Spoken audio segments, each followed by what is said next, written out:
This conference will now be recorded. Blog Talk Radio. Hi, everybody. Welcome to Ann Ortelee's Weekly Weather. My name is Ann Ortelee. I'm an astrologer here in Boca Ciega Bay in Florida, broadcasting from the turquoise desk. And all the kittens have just woken up.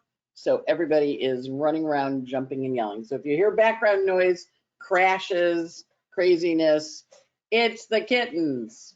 Welcome to the weekly weather for April 10th, April 10th to 17th.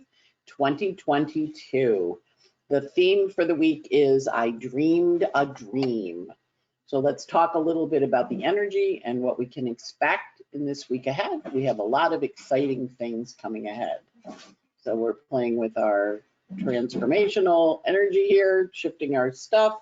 So hopefully you can see me and I clicked the right thing. So we're work in progress here. So when we look at the week ahead, we have a lot of things going on. First up, Mercury is going into Taurus. Just did it a couple minutes ago when all the kittens woke up. They were sleeping so quietly a few minutes ago. So right now they're dancing around the living room. The energy is frisky this week, as you might guess. Mercury going into Taurus is solid, reliable, dependable communications.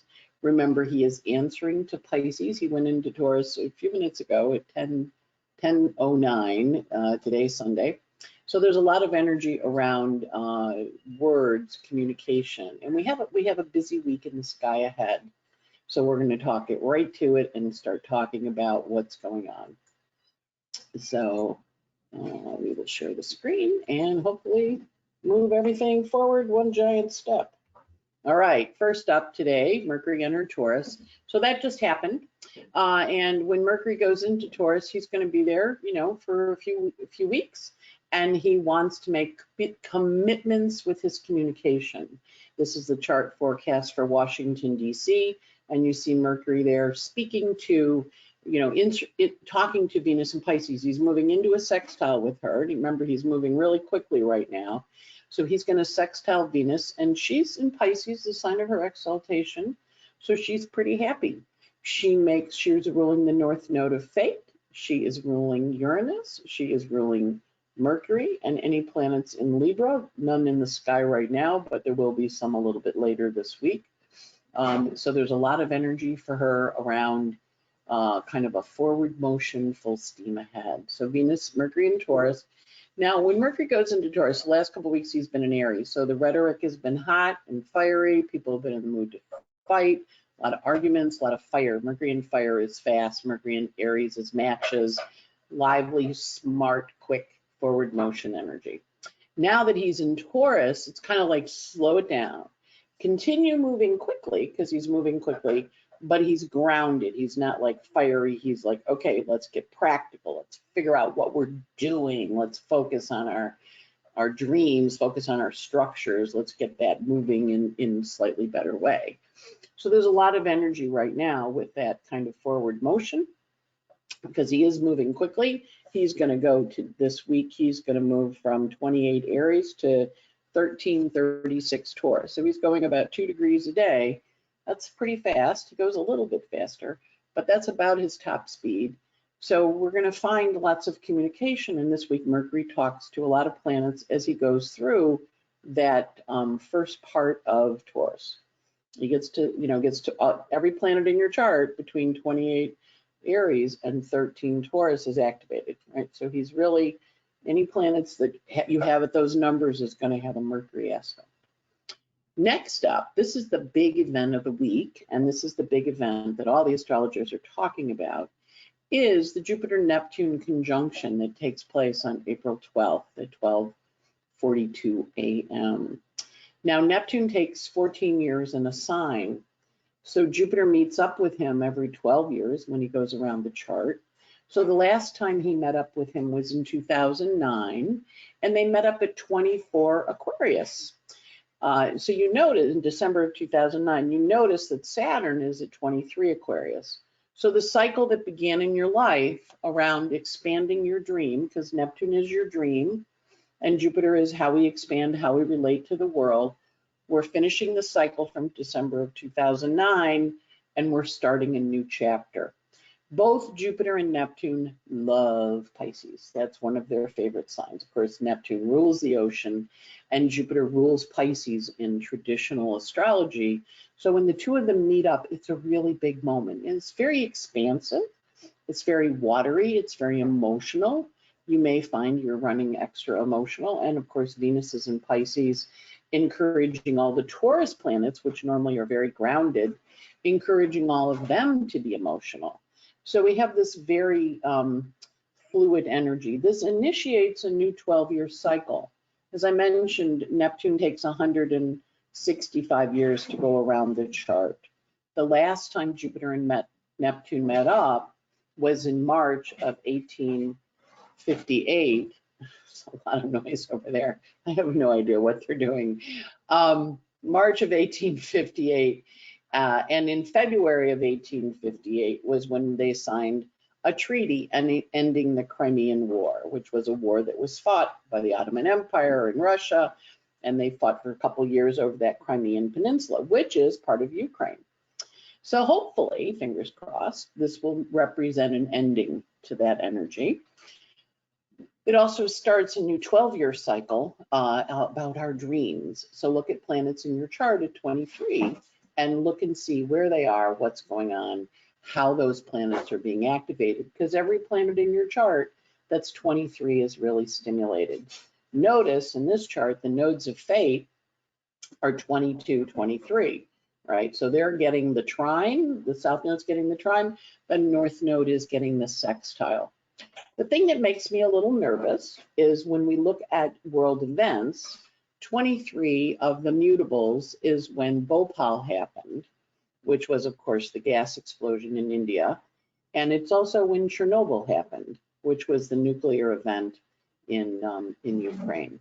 So we're looking at that energy. That degree is kind of a hot degree. We also find in Vladimir Putin's chart, he has Pallas Athena on 23 Pisces. So I use the October 20th chart for him. There's also one for October 7th. But we do see this conjunction landing right on his Pallas Athena. And of course, today they were talking about changing the general into a guy who's apparently not very nice.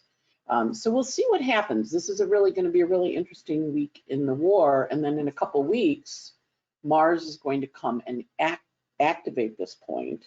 So it's important to watch. And this is also the point of the eclipse, was a 23 Scorpio that was in November, mid-November. And later this week, we're going to have a full moon, and it's going to be at that same hot degree, 23, because we're entering into eclipse season. So our job with this energy is to understand, okay, what's the new direction? Actually, the full moon eclipse is going to be next month at 23. Later this week, we have the new moon. But our energy is very much about the direction, the forward motion, how do we connect, what are we going, where are we doing?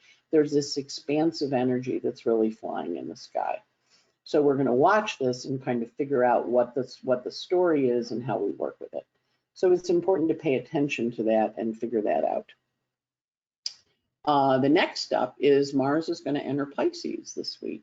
And so when that happens, Mars enters Pisces, you can see him here, and he is going to get, he's traveling, and he gets as far as 2 degrees Pisces, 31. So he's at the back half of Aquarius at the beginning of the week, 27 Aquarius, and then on April 14th, a couple days after that Jupiter-Neptune station, we begin a new story with Mars entering Pisces. And of course, when a planet goes from air, which is where Mars is, and he dives into the water, it's a real shift. And so Mars now is going to dive into water, and he's going to be part of that merging, flowing energy. So we're going to feel the sky shift. The energy is going to really shift into emotion and feeling. Now this, of course, with all this stuff in water, plus that conjunction that happens once every 12 years, very emotional week.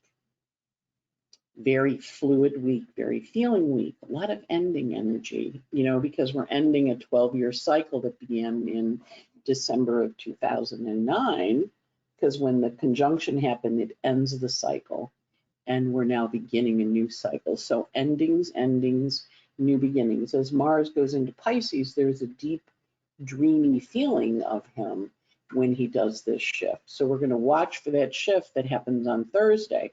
Now, Mars is in Aquarius, the last degrees, when we have the conjunction of Jupiter and Neptune on the 12th.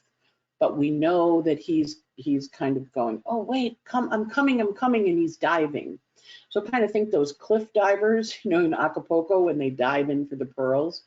So there's definitely energy of going from high, fine, fire, air, Aquarian into water.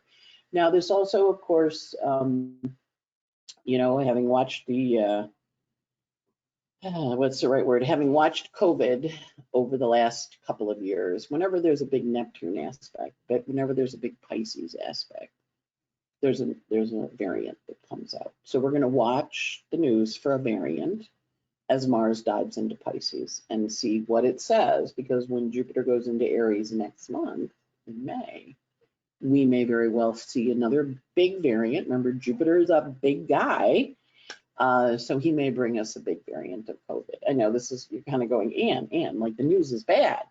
You also have on this, the sun is in Aries for the Jupiter-Neptune conjunction. The sun is in Aries on a world point. So we know we're dealing with really big energy, really big emotional energy. And you can see the sun is approaching a sextile to Saturn, which is good. It's an opening sextile. It helps us get clear on things. But it is in Aries, the sign of war. And now Mars is about to dive into Pisces. And so more water, more energy, more feeling, more emotion. So it'll be really interesting to watch that transition. And one of the things that we find with astrology is when the planets transition like this, we really feel them, because they're shifting energies, and they're shifting from energy that they were in that was very distinct, and then they change into a completely new one. So think air, hot summer's day, and you dive into the pool and that cold water kind of hitting your body, right? That's what we're doing. We're diving high into the water and going to feel it. And Mars does not like being in Pisces. Yes, he's a scuba diver. Yes, he's a snorkeler. Yes, he's in submarines, but it's also fish. And so Mars is moving from a fixed Aquarian energy, which is air. So we've just given things to take out the airplanes in Ukraine. We've just given anti-aircraft weapons, but we're going into water. So we're going into more of an emotional, a feeling, a caring space. So it'll be interesting to see that shift. Next up, we do have the full moon at the end of the month. And this is the full moon in Aries and Libra. So this is taking place at 26 Aries, and it's taking place right after the sextile that the sun makes to Saturn. So the sun has a affirming, kind of an understanding energy when he sextiles Saturn, and he wants to figure out things, and then he has the full moon in Libra. So what this then marks is the beginning of eclipse season. The eclipses are coming. The eclipses are coming after the full moon, because the next moon, the new moon at the end of the month in Taurus, is an eclipse, and then the moon that is in May is an eclipse. So that when the nodes and the sun get within 15 degrees of each other, we're in eclipse season. But this full moon is interesting because the rising sign is Leo, has that nice trine. It has a mystic rectangle. So in a mystic with Washington, so with a mystic rectangle, we often find air and fire mystic rectangles help us really envision things. And we can also see there's a grand trine in air there, which helps us form a kite and travel and come up with some new direction. The concern with this full moon is that the Aries and the Athena and the Aries are traveling together. Now, Athena is a warrior goddess, but you can see Eris up there at 24. So this is a warrior energy, and it is a warrior energy on the full moon. So we're going to really see some things happen, things coming to light, helping us understand stuff. And of course, we know from the Dietrich Pessin book, Lunar Shadows, this also takes us back a little bit to earlier times. So we go back to October 26th of 2020, when we had the new moon happened at 23 Libra, and the sun was there. And then last July, when we had the sun in Cancer and the moon at 25 Libra, And now we're at the full moon, Sun in Aries, Libra moon, same degree, 26. Notice how all the degrees are really close to each other. And then January 15th of next year, the moon is in Libra and the sun is in Capricorn. So what that does is there's the conjunction, there's the opening square, there's the opposition, there's the closing square, and there's an integrative energy. So now we're really seeing things. We're really understanding stuff on a new level that we hadn't seen it before. And if we look at this full moon chart for the sun and the moon in Aries and Pisces, Aries and Libra, we really understand, oh, this is very big emotionally. We also see that moon answers to Venus and Pisces with Mars right behind her. So we know there's a lot of emotional energy rolling with this. And we also see the moon as the apex of a finger of God. Now, some people don't do the nodes as part of planetary pictures, but I studied Vedic astrology for 7 years, and they treat the nodes really like planets. They're very powerful energies. So I do include planetary pictures with nodes. So the North Node in Taurus, talking to the moon in Libra, talking to the Jupiter-Neptune conjunction in Pisces. So this is a fated, F-A-T-E-D configuration, and it's a loaded finger because the sun is a focused finger. Some people prefer loaded, I like focused, because the sun is at 26 Aries, pointing at that moon. Notice the moon is way over here, all by itself. It's the handle of a bucket. And so when the handle of the bucket is happening, bucket handles are highly developed points of interest. Mark Edmund Jones' planetary pictures for planetary patterns, rather, to look at that. So that moon in Libra, super strong. So notice if you have planets at 26 of the cardinals or 26 of anything, because it's going to be very activated by this full moon. Particularly think back to what was going on in October of 2020, July of last year, and now in April. So there's a kind of a forward motion. That full moon also has a number of planetary asteroids involved. Of particular interest to me is Saturn working with Nemesis. It's very important when we're looking at that full moon to pay attention to Saturn, because he's over there at 23. And one of the things he's going to do this week is he is going to square the nodes. See, he's 23, the nodes are 22. That means Saturn is in the bends, B-E-N-D-S. We have an opportunity here. We're going to be asked to make choices when Saturn squares the nodes. He's going to say, so what are you doing? And why are you doing it? And what's this about? And what are you trying to accomplish? So as we watch this full moon and we know we have to make choices, it's very important to be conscious of making choices that bring us to a bad place, bring us down, help us fall. We also see Vesta working with Icarus, which usually is a fall from grace. And of course, Vesta is hanging out at 16 Aquarius. So we're going to look at her hanging with Icarus and saying, you know, if you don't follow the instructions, you can have a fall from grace. So it's being aware, again, looking at planets at 16 Aquarius, or they're going to be aspecting Icarus. And of course, in his case, he did not listen to the instructions and he fell because he flew too high and the wax melted. So it's an interesting full moon because it's really speaking to, you know, how do we work with this? And of course, just a couple days before the full moon, so that'll be on the 15th, 16th, the sun is going to be on Eris and Athena, which, you know, the talk shows today, we're talking a little bit about the war escalating. And of course, with that Jupiter, Neptune, and Pisces, but the other part of it is that's when the Crimean War ended the last time. So we definitely know we're playing over in that peninsula, in that area, but we're going to be working with those energies, you know, kind of back and thinking about like, what's the purpose and how do we do it? And of course, watching for a variant, you know, to be talked about. The fixed stars are not particularly bad, but they do involve us looking and asking questions in terms of our direction and where we're headed. So when we look at the week ahead, we know that it's got a pretty potent energy to it. And of course, I have no idea how much time I have left, but we'll we'll run through our energies. The British lady hasn't spoken yet. So the sun this week is going from 21 Aries all the way to 28 Aries to the full moon. And the sun meets up with Eris, the goddess of discord, on the 14th. So we're going to watch for a little bit of discord and harmony. The sun also has a sextile, an opening sextile to Saturn in Aquarius that says, okay, let's figure out how we're going to work with this, what we're going to do. And remember, Saturn's cycle from whatever you began in December of 2009, that cycle's coming to an end. And remember, beginnings, Jupiter-Neptune starts a new cycle, and Jupiter and Neptune met at 24 Aquarius back in December of 09. Now Saturn's coming to that point, he's going to pop it. He's going to say, that's done. We're letting that go.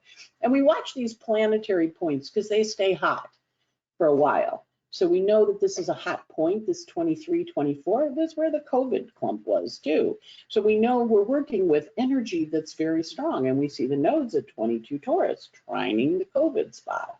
So we understand the conjunction that initiated the COVID changes. So we understand all these changes are really big and very important for us. We're also going to look at Mercury running from 28 Aries. He's going to go all the way to 1336 Taurus. He enters Taurus, as I mentioned, on the 10th tonight, and he is heading, Sunday night, he is heading forward. He does have stressful aspects on the 15th when he forms a semi-square to Jupiter and Neptune. So think about that. Mercury and Taurus, semi-squares, which is stress that's unresolved, Neptune and Jupiter. So it's going to ask you, Mercury's going to ask you to think about what those guys want. What does Jupiter and Neptune want? What's the dream I have? And of course, earlier today, well, I like to kind of think of the musical themes for the week. And it was the I Dreamed a Dream, you know, from Les Miserables. But because of all this Pisces stuff, the other thought that came to mind was the Beatles song, And in the End, the love you give is equal, the love you take is equal to the love you make.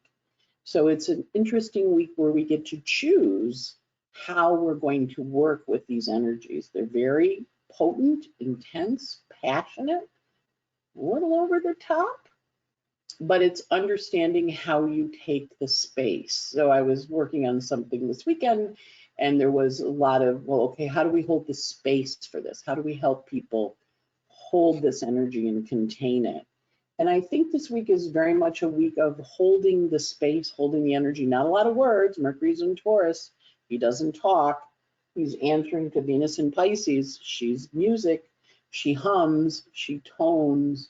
She makes sounds, but she's not a chatterer. So it's kind of a quiet space holding energy. Venus this week runs from 7 Pisces to 1334 Pisces. She too has a semi-square on the 17th. She semi-squares Pluto. So that's a stressful energy where Venus looks at Pluto and says, you know, I thought we talked about this. And Pluto goes, well, we did, but I don't know that I want to do it. So Venus is in her exaltation in Pisces. So when she runs into a little resistance from Pluto this week, you want to kind of, oh, you see a kitten on the stove in the back. Tell you they're everywhere. They can climb, they can jump, they can take off. I was cooking earlier today and they jumped up and I'm like, oh my God, you're gonna burn your feet. There's that little white one. That is Rhoda. The one that went by was either Lou or Phyllis. I didn't really get a good look at him. I just saw movement back there. But yeah, that's what the kittens look like, and that's what they're up to. We can climb on counters now. Cue the kittens, right? Coming in and going. They're not supposed to be on the stove. Mars this week is running he goes into Pisces this week on the 14th, as I mentioned, and he is in an adjusting aspect on the 13th with Pluto, a semi-sextile where he's a little open. There you see the other one crawling on the bottom there by the drawer. And that is Lou. That one's Lou. Mars is also quintile Uranus, which has got a very happy ending energy of connection and creation. And as I mentioned, the Jupiter-Neptune conjunction is strong. Jupiter ends at 25 Pisces. Saturn this week squares the nodes of fate. He does that on the 11th, the same day that the Jupiter, right the day before the Jupiter-Neptune conjunction takes place. So we know that he's making choices. He's saying choose, choose, and then the conjunction happens. And the Saturn is at the same degree, or like a degree, like not even a few minutes away from the conjunction that took place when Jupiter and Neptune met in December of 2009. They met then and they said, oh, okay, this is the direction of the story. So we have this very focused, very intense energy around things. And we also have Pallas Athena meeting up on April 17th with Eris, the goddess of discord. So we're going to look for a change in strategy in the war energy, and also a strategy in how you're approaching things and what you're doing. When we look at the moon calendar here, this week, the moon is in Leo today, and it's in Leo, went into Leo this morning around noon, midnight last night. It's in Leo Monday, Tuesday, goes void at 6:16 a.m. Tuesday morning, and it goes void with a opposition to Mars. It's void for a couple of hours, and then the moon enters Virgo on the 12th, and it's in Virgo on the 12th, the 13th, the 14th, and it goes void at 2:11 p.m. Moon in Virgo goes void with a trine to Pluto. So that's kind of a positive forward motion energy. Of course, that's also heading us towards tax day, April 15th. And so Mars goes into Pisces at 11:06 p.m. on the 14th. So the 14th is a DB day, a Donald Blandford day, one of the more intense ones of the week. And we are going to have the Neptune on the 12th. So we're probably going to be processing what happened on the 12th, on the 14th. Then Good Friday and Passover begin on the 15th, and the moon is going to be in Libra. It goes void, as I mentioned, on the 14th at 2:11 p.m. It goes void with a trine to Pluto, and the moon enters Libra at 4:46 p.m. on the 14th, Thursday the 14th. It's in Libra on the 14th, 15th, Good Friday. There's the full moon on Saturday, and the moon goes void at 5:57 p.m. Saturday night, East Coast time, with a square to Pluto. Not an easy moon. Not an easy moon. So that full moon's got a lot of intensity to it and a lot of adjusting energy. So we also see Saturday as being a particularly intense day, another DB day. And for those of you who go, who's DB? Donald Blandford is a teacher in New York, and he goes, Ann, can you let me know the tense days? Because of course the kids all go a little wild on the DB days. So the 17th, of course, is Easter. And that is going to have the moon going into Scorpio Saturday night. It goes into Saturday night around 8:23 p.m. and it's in Scorpio Saturday night, Sunday, Easter, going void at 7:55 p.m. on Monday the 18th, my father's birthday. He would have been 92 if he was still here. And it goes void at 7:55 p.m. on the 18th with the moon in Scorpio sextiles Pluto in Capricorn. So the energy is very intense this week because of all 90 seconds. Scared me there. All the planets shifting and changing directions, and also because of all the intensity, that new moon conjunction, the full moon rather, and then the conjunction of the Jupiter-Neptune is particularly potent and very, very strong. So you've been enjoying kittens running around, and little Ted down here howling and going, pick me up, because that's what Ted does. And he likes to 60 seconds. Come here, little guy. He likes to hang out. So this is Ted saying goodbye, and all the other kittens too, and Ian saying goodbye.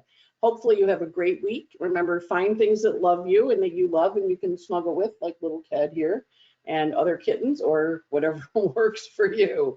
Have a great week. It's going to be a little rough out there, so please be gentle with yourself. Check in on the people that you know that are having a hard time, and really support people that need your care, your love, your attention, because the world's a little rough right now. Will get easier. Remember, these are transits, they're temporary.